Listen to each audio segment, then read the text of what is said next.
കോട്ടയം ജില്ലയിലെ മുണ്ടക്കയം ഇളങ്കാടിന് സമീപം പുലിയുടെ ജഡം കണ്ടെത്തിയതിൽ ദുരൂഹത. കെണിയിൽ വീണ് ചത്ത പുലിയെ റബ്ബർ തോട്ടത്തിൽ കൊണ്ടുവന്നിട്ടതാകാമെന്നാണ് നിഗമനം.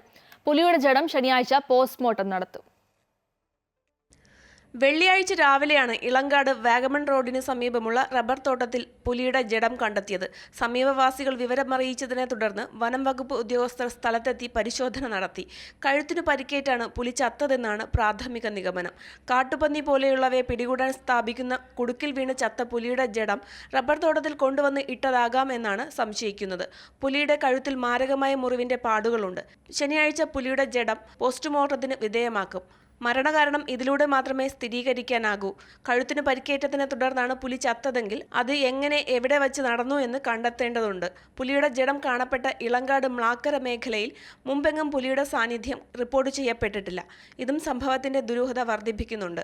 സംഭവത്തിൽ വിശദമായ അന്വേഷണം നടത്തുമെന്ന് വനം വകുപ്പ് എരുമേലി റേഞ്ച് ഓഫീസർ അറിയിച്ചു. അമൃത ന്യൂസ്, കോട്ടയം.